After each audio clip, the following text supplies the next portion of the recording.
अस्सलाम वालेकुम students, I hope you are doing well. जैसा कि आपको पता है हमारा चैप्टर नंबर 3 स्टार्ट है विच इज़ डे सेल, और आज हम करेंगे उसका topic cytoskeleton which is our lecture number 6। So let's start our topic. Lecture start करने से पहले मैं एक थोड़ी सी बात करना चाहूँगी, वो ये कि ये लेक्चर मैं आपको बुक से भी पढ़ा सकती हूँ, क्योंकि मैं इसमें कोई एडिशनल चीज़ तो ऐड करती नहीं। उसकी ये रीज़न है कि मतलब आप 9th क्लास में हो ना, तो आपको सिर्फ बेसिक नॉलेज की ज़रूरत है, ना कि एक्स्ट्रा नॉलेज की। ठीक है। और जहाँ तक रही बात कि मैं मतलब बुक से क्यों नहीं पढ़ाती, हैंड रिटन नोट्स क्यों लिखती हूँ, तो ये आपकी आसानी के लिए है, क्योंकि जब आप 9th में होते हो ना, तो आपका फ़र्स्ट टाइम होता है बोर्ड का, और कुछ बच्चों को समझ नहीं आ रही होती कि हमने क्वेश्चंस किस तरह अटैम्प्ट करने हैं, या लॉन्ग क्वेश्चन हम किस तरह अटैम्प्ट करेंगे तो हमारे फुल मार्क्स आ सकते हैं। तो इस वजह से मैं हैंड रिटन नोट्स बनाती हूँ, ताकि आपको पता चले कि हम किस तरह लॉन्ग क्वेश्चन अटैम्प्ट कर सकते हैं, या फिर हम शॉर्ट क्वेश्चन किस तरह कर सकते हैं, डायग्राम किस तरह बना सकते हैं। सो इसलिए मैं हैंड रिटन नोट्स बनाती हूँ। So let's start our topic cytoskeleton. अगर हम बात करें तो it is the network of thin tubes and filaments present throughout the cytoplasm, यानी कि किस में प्रेजेंट होते हैं, साइटोप्लाज्म में प्रेजेंट होते हैं। ओके। और इसमें क्या होती हैं, ट्यूब्स होती हैं, थिन थिन मतलब पतली बारीक, इस तरह हम कह सकते हैं। और फिलामेंट्स होते हैं, filaments are the thread like structure. Okay. ये जो सा है इनका नेटवर्क किस में पाया जाता है, साइटोप्लाज्म में पाया जाता है। जैसे कि आप डायग्राम में देख रहे होंगे, यहाँ पे हमारे पास ये देखें, ये भी ये है filaments, thread like structure. Okay. इस तरह ये है फिलामेंट्स, ये हैं, तो इनका फिलामेंट्स और ट्यूब्स का स्ट्रक्चर पाया जाता है साइटोप्लाज्म में, जिसको हम कहते हैं साइटोस्केलेटन। इसके बेटा 3 पार्ट्स होते हैं, जिसको हम कहते हैं माइक्रोट्यूब्यूल्स, माइक्रोफिलामेंट्स, इंटरमीडिएट फिलामेंट्स। अब हम 1 बाय 1 सबको रीड करेंगे और देखेंगे कि ये क्या होते हैं। अगर हम बात करें माइक्रोट्यूब्यूल्स की, तो माइक्रो जोन से ना आपको हर जगह लफ्ज़ नज़र आ रहा होगा। माइक्रो मीन छोटा सा, ठीक है, और मैक्रो होता है ना बड़ा सा। तो यहाँ पे है माइक्रोट्यूब्यूल्स, यानी कि छोटी छोटी ट्यूब्स प्रेजेंट होती हैं।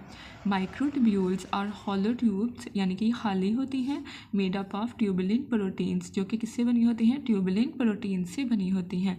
इनका क्या फंक्शन होता है, ये कौन सा फंक्शन प्ले करती हैं ट्यूबुलिन प्रोटीन्स, या माइक्रोट्यूब्यूल्स कौन सा फंक्शन प्ले करते हैं, वो हम डिस्कस करते हैं। बेटा इसके 4 फंक्शंस हैं जो कि आपकी बुक के ऊपर मेंशन है। This parts hold organelles in place, ये ना जितने भी ऑर्गेनल्स होता है उनको अपनी जगह पे रखते हैं। ओके। दूसरा, it maintain a cell shape, ये सेल की शेप को मेंटेन करने में हेल्प करता है। It act as the track of the organelles, यानी कि अगर फॉर एग्जांपल ऑर्गेनल्स को मूव करना है तो ये प्रॉपर ट्रैक प्रोवाइड करता है। ट्रैक का मतलब होता है ना रास्ता, तो ये प्रॉपर ट्रैक प्रोवाइड करता है कि आप इजीली मूव कर लो ऑर्गेनल्स को। It also make mitotic spindle, cilia and flagella. अच्छा, ये क्या क्या बनाता है, माइटोटिक स्पिंडल बनाता है, सीलिया एंड फ्लैजिला बनाता है। अब माइटोटिक स्पिंडल क्या होते हैं, जब हमारे पास सेल की डिवीजन होती है तो जो क्रोमोसोम्स को सेपरेट करने में हेल्प करते हैं वो कौन होते हैं, माइटोटिक स्पिंडल। ओके। सीलिया और फ्लैजिला जो उनसे हैं, ये हमारे पास हेयर लाइक स्ट्रक्चर लगा लें इस तरह होते हैं, और ये मूवमेंट में मदद करते हैं। तो ये हमारे पास है 4 फंक्शंस। कौन कौन सा फंक्शन है, एक तो ये ऑर्गेनल्स को अपनी जगह पे रखते हैं, सेल की शेप को मेंटेन करते हैं, ऑर्गेनल्स को मूव करने के लिए रास्ता प्रोवाइड करते हैं, और दूसरा ये माइटोटिक स्पिंडल, सीलिया और फ्लैजिला बनाते हैं। नेक्स्ट हम पढ़ते हैं microfilament. These are finer than microtubules. Finer mean कि मतलब जैसे माइक्रोट्यूब्यूल्स है ना वो भी थिन होती हैं, लेकिन जो माइक्रोफिलामेंट्स होती हैं ना ये उनसे भी ज़्यादा थिन होती हैं, उससे भी ज़्यादा पतली होती हैं। ओके, ये हम कह सकते हैं। तो these are finer than microtubules. These are made up of contractile proteins, mainly actin, यानी कि किस प्रोटीन से बनी होती हैं, एक्टिन प्रोटीन से मिलके बनी होती हैं। जो माइक्रोट्यूब्यूल्स थी ये ट्यूबुलिन प्रोटीन से मिलके बनी हुई थी, और माइक्रोफिलामेंट किससे बनी होती हैं, एक्टिन से मिलके बनी होती हैं। ये आपको एमसीक्यूज में भी आ सकता है। कॉन्ट्रेक्टाइल प्रोटीन्स का क्या मतलब होता है, कॉन्ट्रैक्शन का मैं अगर आपको बताऊँ तो कॉन्ट्रैक्शन का मतलब होता है स्ट्रेच करना, खिंचाओ, इस तरह हम कह सकते हैं कॉन्ट्रैक्शन। तो ये क्या करती हैं, अगर हम इसका फंक्शन पढ़ते हैं तो फिर आपको मैं बताती हूँ कि एक्टिन प्रोटीन्स को हम कॉन्ट्रेक्टाइल प्रोटीन्स क्यों कह रहे हैं। They help in cell movement, ये सेल की मूवमेंट में मदद करते हैं। e.g. For example crawling of white blood cells, यानी कि वाइट ब्लड सेल्स की भी मूवमेंट में हम हेल्प करेंगे। दे help in the contraction of muscle cells, यानी कि जो हमारे मसल के सेल्स होते हैं ये उनकी कंट्रैक्शन में मदद कर रहे होते हैं। ओके, आई होप कि आपको पता चल गया होगा हम उन्हें कॉन्ट्रैक्टाइल प्रोटीन्स क्यों कह रहे हैं, क्योंकि ये हमारे मसल्स की कंट्रैक्शन में हेल्प कर रही होती हैं इस वजह से। उसके बाद इंटरमीडिएट फिलामेंट स्टार्ट करने से पहले मैं आपको थोड़ा सा स्ट्रक्चर डिस्कस करके बता दूं। ये मैंने ना बहुत सिंपल सा स्ट्रक्चर बनाया ताकि आपको आसानी रहे, आपको बनाने में ज़्यादा मुश्किल ना लगे। ये होती है हमारे पास मेम्ब्रेन, जिसको हम सेल मेम्ब्रेन या प्लाज्मा मेम्ब्रेन भी कह सकते हैं। उसके इनसाइड में हमारे पास होते हैं एंडोप्लाज्मिक रेटिक्यूलम, और उसके बाद होती है ये हमारे पास जो मैंने ब्लू से मार्क की हैं, ये होती हैं माइक्रोट्यूब्यूल्स। उससे भी जो थिन होती हैं वो क्या होती हैं, माइक्रोफिलामेंट्स। ओके, ये हमारे पास होता है माइटोकॉन्ड्रिया। और इंटरमीडिएट फिलामेंट्स जो होती हैं ये ना हमारे पास like filaments thread like structure होता है, जो कि क्या करता है, कनेक्शन प्रोवाइड कर रहा होता है।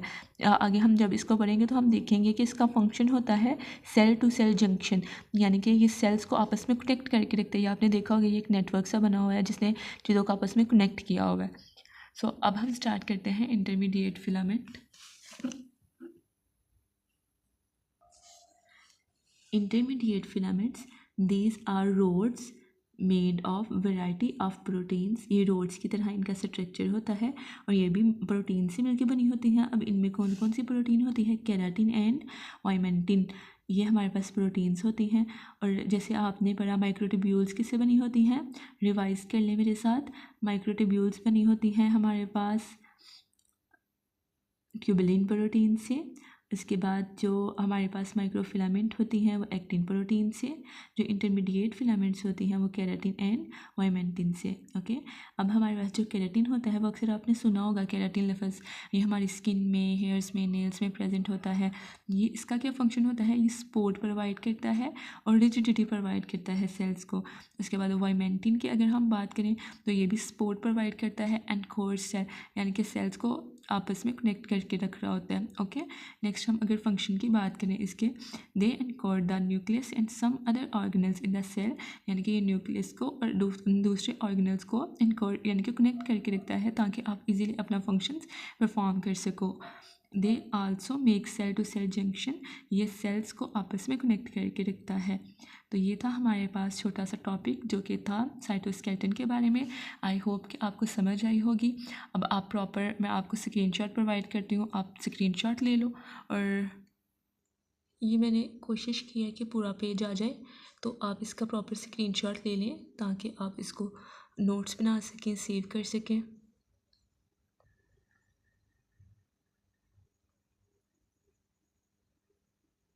ओके, आई होप सो कि आपने स्क्रीनशॉट्स ले लिए होंगे। Thanks for watching. अगर आपको मेरी वीडियो पसंद आई हो तो मेरे चैनल को सब्सक्राइब करें and press the bell icon ताकि आपको आने वाले लेक्चर्स मिल सकें। Thank you so much.